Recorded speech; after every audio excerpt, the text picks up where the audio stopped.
डीडवाना कुचामन जिला पुलिस ने व्यापारी रमेश रुलानिया हत्याकांड में मामले में त्वरित कार्यवाही करते हुए 2 और आरोपियों को गिरफ्तार किया। गिरफ्तार किए गए आरोपी सुरेंद्र पालावत और राहुल मांडिया कुख्यात रोहित गोदारा व वीरेंद्र चारण गैंग के सक्रिय सदस्य बताए जा रहे हैं। पुलिस जांच में सामने आया कि दोनों आरोपियों ने मुख्य आरोपी गणपत गुर्जर व धर्मेंद्र गुर्जर को आर्थिक मदद उपलब्ध कराई थी।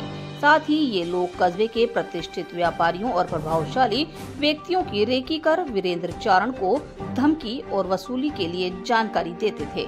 घटना की रात राहुल मांडिया ने व्यापारी रमेश रुलानिया को गोली लगने के बाद अस्पताल पहुंचाकर वीरेंद्र चारण को उसकी मौत की सूचना दी। इसके तुरंत बाद ही वीरेंद्र चारण ने सोशल मीडिया पर पोस्ट डालकर हत्या की जिम्मेदारी ली। पुलिस के अनुसार हत्या के बाद जब मुख्य आरोपी फरार हुए तो राहुल मांडिया ने उन्हें बैकअप देने के लिए एक अतिरिक्त वाहन की भी व्यवस्था की। इसके अलावा आरोपी को 25,000 रुपए का इनामी बदमाश जितेंद्र उर्फ जीतू चारण को भी दिल्ली पुलिस के सहयोग से गिरफ्तार किया गया।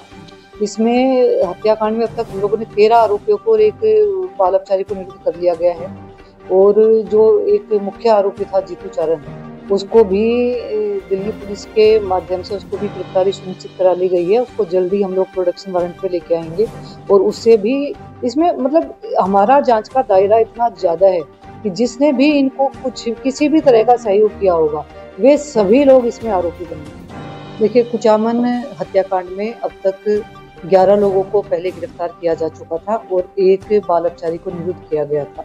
उसी के क्रम में 2 अन्य गिरफ्तारी डीडवाना पुलिस ने इसमें की है। ये जो 2 आरोपी है सुरेंद्र और राहुल, इन दोनों का इस पूरे घटनाक्रम में काफी महत्वपूर्ण रोल है।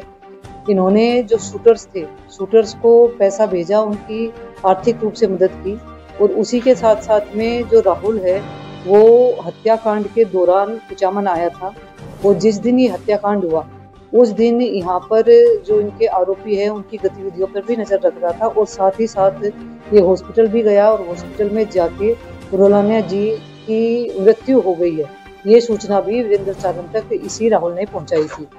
पुलिस ने इसमें शूटर्स के पास में जहां से पैसा आया था उसकी जांच पड़ताल कर रही है।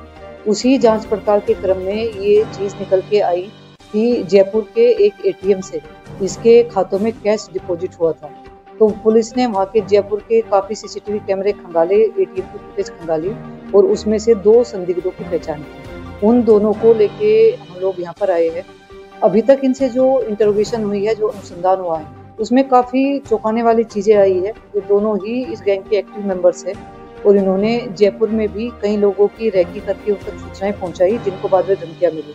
और जो राहुल है, राहुल ने भी आसपास के जिलों में रैकी का काम किया है। इनकी इंटरोगेशन में ये चीज भी निकल के आई कि ये लोग जो कम उम्र के लड़के होते हैं, 18, 20, 25 साल के लड़के, उनको सोशल मीडिया के माध्यम से अप्रोच करते हैं और फिर धीरे धीरे अपनी बातों में उनको फंसा के छोटा मोटा लालच देके इस तरह के काम कराते हैं, जिसमें कैश उनके माध्यम से अनजान खातों में जमा कराना, साथ ही साथ जो उनके पार्सल्स होते हैं जिनमें कई बार वे सिम मंगाते हैं, कई बार पैसा मंगाते हैं, हथियार मंगाते हैं, उनको एक जगह से दूसरी जगह पहुंचाना। और कई बार तो लोग इनके गैंग के एक्टिव मेंबर्स हैं और कई बार ऐसी चीजें भी सामने आई कि उनको ज्यादा पता भी नहीं होता कि आप ये पार्सल लेके जा रहे हो उसके अंदर क्या है और इसका इस्तेमाल किसी बड़े हत्याकांड में भी हो सकता है। ऐसे भी कई संदिग्धों से हमने पूछताछ की जिनको जानकारी भी नहीं थी कि वे क्या कर रहे हैं। तो ऐसे सीधे साधे बच्चों को भी ये लोग इसमें लेके आ जाते हैं, इतने बड़े जघन्य अपराध उनसे करवा लेते हैं और अपराध के दलदल में इन लोगों को धंसा के और फिर इनको यूज एंड थ्रो की तरह फेंक देते हैं। तो मेरी सभी युवाओं से, सभी लोगों से ये अपील है कि ऐसे गैंगस्टरों के हाथों की कठपुतली नहीं बनिए और इनको ऐसा मौका मत दीजिए। ये आपके लालच का फायदा उठा के आपको अपराध के बहुत बड़े दलदल पे धकेल देते हैं।